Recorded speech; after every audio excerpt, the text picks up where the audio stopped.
नमस्कार, welcome to concept clear zone YouTube channel. साथियों, मैं मोचन सिंह पटेल और आज आपके लिए लेकर आए हूँ बाल विकास एवं शिक्षा शास्त्र से संबंधित समावेशी शिक्षा या इंक्लूसिव एजुकेशन जो शिक्षक भर्ती परीक्षा KVS, नवोदय या सभी राज्यों में होने वाले शिक्षक पात्रता परीक्षा CTET इन सब में एक या दो क्वेश्चन हमेशा बनते हैं। तो साथियों की आज जाने कि समावेशी शिक्षा होता क्या है, इससे किस प्रकार से क्वेश्चन बनता है। तो साथियों इस वीडियो को लास्ट तक देखना, जिससे आपको पूरा कॉन्सेप्ट क्या हो जाएगा, क्लियर हो जाएगा। क्लियर। तो आज जाने समावेशी शिक्षा होता क्या है। समावेशी शिक्षा होता क्या है, तो समावेशी शिक्षा किसे कहेंगे? समाज के सभी वर्गों के बच्चों को शिक्षा के मुख्य धारा में समाविष्ट करना। क्या करना? समाज के सभी वर्ग के बच्चों को शिक्षा के मुख्य धारा में समाविष्ट करना, अर्थात शिक्षा के समान अवसर प्राप्त करना। समाज के सभी वर्गों को शिक्षा के समान अवसर प्राप्त करना। क्लियर। तो समावेशी शिक्षा के बारे में एक लाइन में इसका उत्तर क्या हो जाएगा, क्या है, तो क्या होगा इसका? विकलांग बच्चों को शिक्षित करने का एक नया दृष्टिकोण। क्लियर। विकलांग बच्चों को शिक्षित करने का एक नया दृष्टिकोण है, एक मॉडर्न अप्रोच है। क्लियर साथियों। तो आपको एग्जाम में पूछ सकते हैं कि समावेशी शिक्षा कौन से अप्रोच है, तो कौन से अप्रोच है? मॉडर्न अप्रोच है। या IE का फुल फॉर्म पूछेगा तो क्या जवाब देना है आपको? इंक्लूसिव एजुकेशन, या हिंदी में समावेशी शिक्षा। क्लियर। तो समावेशी शिक्षा किसे कहते हैं? जो विकलांग बच्चे हैं, है ना, विशेष बच्चे बोला जाता है, जो स्पेशल चाइल्ड को सामान्य बच्चा के साथ, नॉर्मल चाइल्ड के साथ एजुकेशन देना, शिक्षा देना। जैसे जो बच्चा है, सामान्य बच्चा और विकलांग बच्चा है, उसको एक ही स्कूल में, एक ही कक्षा में, एक सेम टीचर के द्वारा, एक ही टीचर के द्वारा पढ़ाया जाना, शिक्षा देना। और जो विकलांग छात्र है उसको मूलभूत सुविधाएं प्रदान करना, ये क्या है? समावेशी शिक्षा है। क्लियर। समावेशी शिक्षा क्या है? विकलांग बच्चों को शिक्षित करने का एक नया दृष्टिकोण है। क्लियर। अब आपको पूछा जाएगा कि ये जो समावेशी शिक्षा की स्थापना कब किया गया। आपके एग्जाम में क्या पूछा जाएगा? समावेशी शिक्षा की स्थापना कब किया गया, तो आपको क्या जवाब देना है? क्या जवाब देना है? 1994 में। कब किया गया? 1994 में। और कहाँ से किया गया, तो आपको जवाब देना है स्पेन के सलामनका सम्मेलन में। स्पेन के सलामनका सम्मेलन में, स्पेन के सलामनका सम्मेलन में 1994 में क्या किया गया? स्थापना किया गया समावेशी शिक्षा। क्लियर। अब उसके बाद इसको फिर एग्जाम में पूछा जा सकता है कि इसको फिर से रीस्टार्ट किया गया, पुनः प्रारंभ किया गया। तो कब किया गया, आपको जवाब देना है रीस्टार्ट, पुनः प्रारंभ किया गया पूछेगा, तो आपको क्या जवाब देना है? 2000 में। कब किया गया? 2000 में सेनेगल के डकार सम्मेलन में। कौन से सम्मेलन में? सेनेगल के डकार सम्मेलन।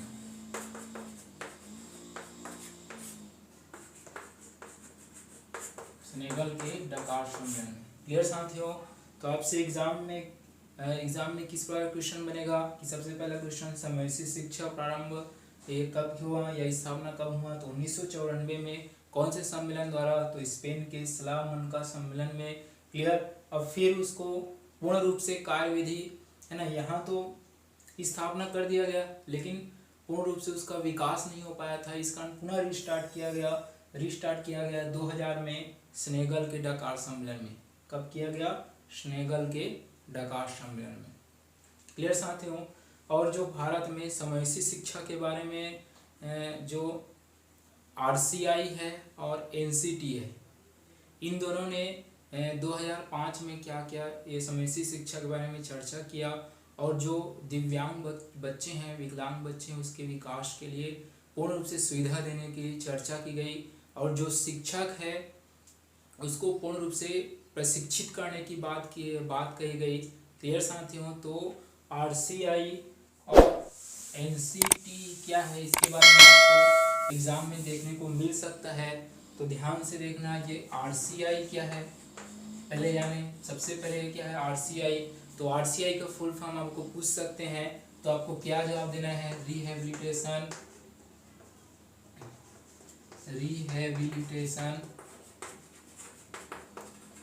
Council, rehabilitation council of India. Clear साथियों, आपको आरसीआई का फुल फॉर्म पूछेगा, क्या जवाब देना है? Rehabilitation council of India. Clear. और इसको भारत में कब रजिस्टर किया गया? तो आपको जवाब देना है कब रजिस्टर किया गया? 1986 में। 1986 में रजिस्टर किया गया और ये रजिस्टर तक ही सीमित था। क्लियर, रजिस्टर तक ही सीमित था, लेकिन बाद में आरसीआई एक्ट लाया गया और जो भारतीय संसद में पारित किया गया। कब पारित किया गया? 1992 में।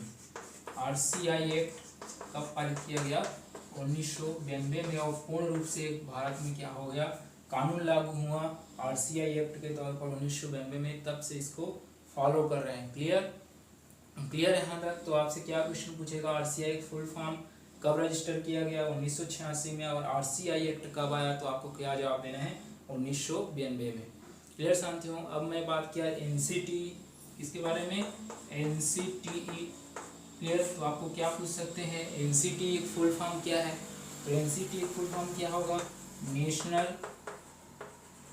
National council for teacher education. National council for क्या है? Teacher education. क्लियर साथियों, तो इसको हिंदी में क्या बोलेंगे? हिंदी में राष्ट्रीय शिक्षा परिषद। जो एनसीटी है ये क्या है? शिक्षकों को प्रशिक्षण देने का काम करते हैं। क्लियर, एनसीटी क्या है? शिक्षकों को प्रशिक्षण देने का काम करते हैं और इसकी स्थापना पूछेगा, है ना? तो कब जवाब देना है आपको? अगस्त, 17 अगस्त इसकी स्थापना पूछेगा, तो आपको क्या जवाब देना है? 17 अगस्त 1995 में। क्लियर, इसकी स्थापना 17 अगस्त 1995 में। क्लियर, एनसीटी क्या है? शिक्षकों को प्रशिक्षित करने के लिए क्या है? एक संस्था है जो 17 अगस्त 1995 में क्या हुआ? स्थापना हुआ। क्लियर, इन दोनों ने क्या किया? समावेशी शिक्षा के बारे में चर्चा किया और विकलांग बच्चों को मूलभूत सुविधाएं प्रदान करने की बात कही गई और इसके लिए शिक्षकों को स्पेशल रूप से ट्रेनिंग देने की बात कही गई। क्लियर साथियों, ये कब कही गई थी? 2005 में। कब कही गई थी? 2005 में। क्लियर यहाँ तक? क्लियर, इससे क्वेश्चन बनेगा तो आप लोग जवाब दे पाओगे, है ना? आशा करता हूँ कि आपको ये सब क्या होगा? समझ में आया होगा। अब आगे बढ़ते हैं कि जो शिक्षा प्रणाली है हमारी जो क्या है? शिक्षा प्रणाली है, हमारी जो शिक्षा प्रणाली है कितने प्रकार के हैं ऐसे पूछा जाएगा, तो क्या जवाब देना है आपको? शिक्षा प्रणाली के प्रकार। Education system, types of education system कितने प्रकार हैं? आपके एग्जाम में पूछा जा सकता है, तो आपको क्या जवाब देना है? 4 प्रकार हैं। जो शिक्षा प्रणाली है, एजुकेशन सिस्टम के कितने प्रकार? 4 प्रकार हैं। क्लियर, और अगर शिक्षा के कितने प्रकार हैं पूछेगा तो कितने प्रकार जवाब देना है? 3 प्रकार है। क्लियर, डाउट मत होना। शिक्षा प्रणाली के 4 और शिक्षा के 3 प्रकार हैं। तो शिक्षा प्रणाली के कौन कौन से 4 प्रकार हैं? एक तो पहला हो गया सामान्य शिक्षा। पहला कौन सी शिक्षा? सामान्य शिक्षा। दूसरा विशेष शिक्षा। पहला सामान्य शिक्षा, दूसरा विशेष शिक्षा और तीसरा एकीकृत शिक्षा। और चौथा है समावेशी शिक्षा। कौन सी शिक्षा? समावेशी शिक्षा। क्लियर साथियों, अब आपको क्वेश्चन पूछेगा जो वर्तमान शिक्षा प्रणाली है वो किस शिक्षा प्रणाली पर आधारित है, तो आपको क्या जवाब देना है? समावेशी शिक्षा प्रणाली पर आधारित है। क्लियर, अब जाने कि ये सामान्य शिक्षा किसे कहेंगे, विशेष शिक्षा किसे कहेंगे, एकीकृत शिक्षा किसे कहेंगे, समावेशी शिक्षा तो पढ़ लिए। क्लियर, तो सामान्य शिक्षा किसे कहेंगे? इसमें पहले जान लो कि बच्चे कितने प्रकार के होते हैं? 2 प्रकार के, एक नॉर्मल चाइल्ड, एक स्पेशल चाइल्ड, मतलब सामान्य बच्चा और एक विशेष बच्चा। क्लियर साथियों, सामान्य बच्चा में सामान्य बच्चे आएंगे और जो विशेष बच्चे में विकलांग बच्चे आएंगे। क्लियर, तो इसमें सामान्य बच्चे में सामान्य लोगों को शिक्षा दिया जाता है कि स्कूल के अंदर क्लियर। और विशेष शिक्षा में एक स्पेशल चाइल्ड को एक स्कूल के अंदर शिक्षा दी, स्पेशल चाइल्ड कौन है, जो विकलांग लोगों के लिए स्पेशल स्कूल रहता है वहाँ शिक्षा दिया जाता है विशेष शिक्षा में। और एकीकृत शिक्षा में क्या होता है, क्लियर साथियों। तो दोनों का अंतर समझना है, एकीकृत और समावेशी शिक्षा का अंतर देखना। एकीकृत और समावेशी शिक्षा में अंतर देखना साथियों, क्या होता है एकीकृत शिक्षा और समावेशी शिक्षा। क्लियर हो जाएगा अभी पूरा डाउट। एकीकृत शिक्षा और क्या है समावेशी शिक्षा। एकीकृत शिक्षा किसे कहेंगे, इसमें क्या होता है, जो नॉर्मल चाइल्ड है और स्पेशल चाइल्ड है, ये साथियों ये सामान्य बच्चा और ये विशेष बच्चा, दोनों के लिए सेम स्कूल होता है। क्या होता है, दोनों के लिए सेम स्कूल होता है। एकीकृत शिक्षा में दोनों के लिए क्या होता है, सेम स्कूल होता है, सेम क्लासरूम होता है, लेकिन टीचर क्या होते हैं, अलग अलग होते हैं। टीचर क्या होते हैं, अलग अलग होते हैं। टीचर क्या होते हैं, अलग अलग होते हैं। क्लियर। एकीकृत शिक्षा में क्या होते हैं, नॉर्मल चाइल्ड और स्पेशल चाइल्ड दोनों होते हैं और सेम स्कूल भी होता है, क्लासरूम भी सेम होता है, लेकिन टीचर क्या होते हैं, अलग अलग होते हैं। लेकिन समावेशी शिक्षा में क्या होता है, नॉर्मल चाइल्ड भी होता है और स्पेशल चाइल्ड भी होता है और सेम स्कूल भी होता है। क्लियर साथियों, इसमें सेम स्कूल होता है, सेम क्लासरूम होता है, लेकिन टीचर क्या होते हैं, अलग नहीं होते, क्या होते हैं, सेम टीचर होते हैं। क्या होते हैं, सेम टीचर होते हैं।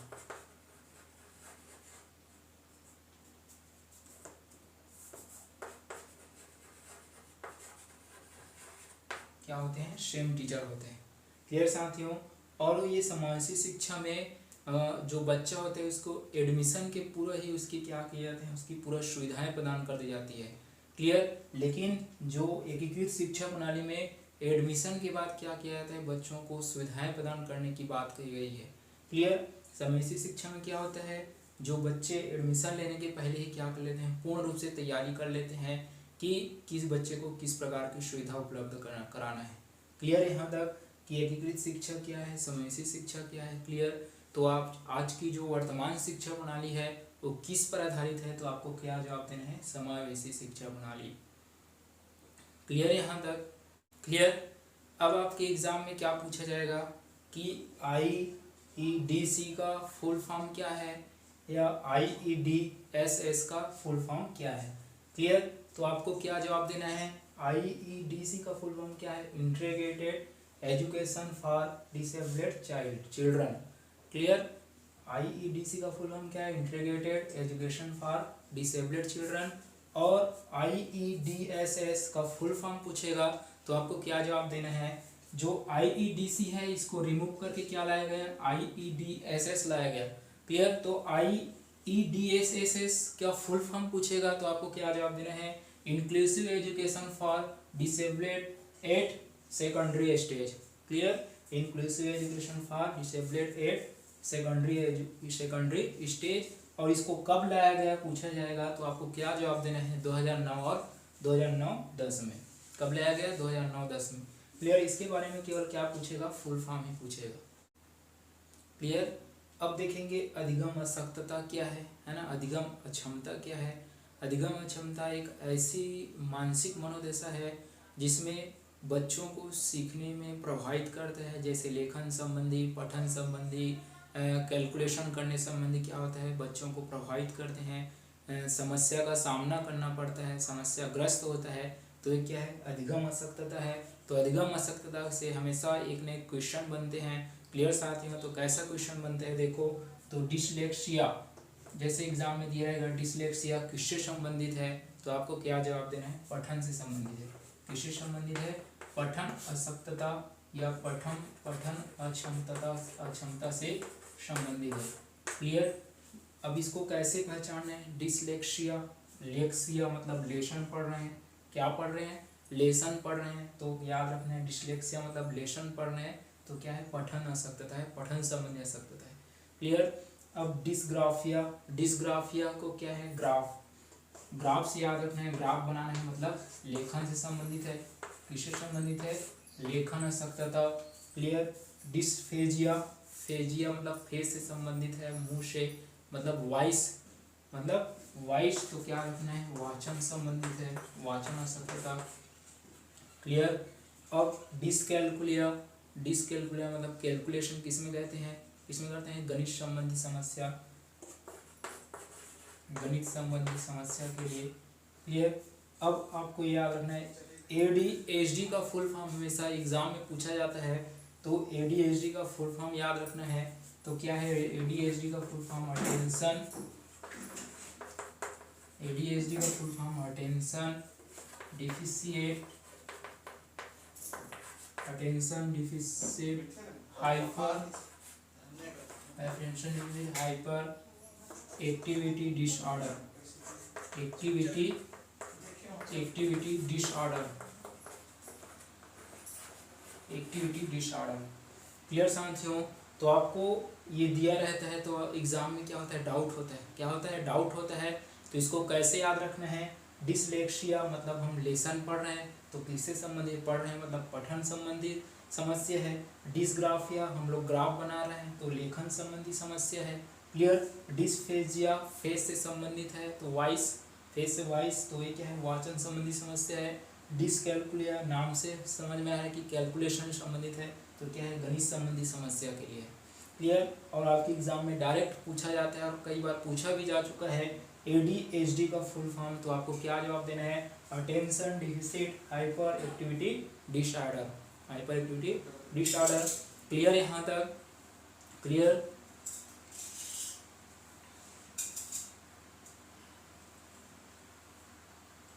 क्लियर साथियों? तो अच्छा लगा तो अपने दोस्तों में शेयर कीजिए, लाइक कीजिए, कमेंट कीजिए, और जो इस चैनल पर नए हैं तो जल्दी जल्दी सब्सक्राइब कीजिए और बेल आइकन भी दबाइए, जिससे पहला नोटिफिकेशन आपको मिलता रहे। क्लियर साथियों? धन्यवाद।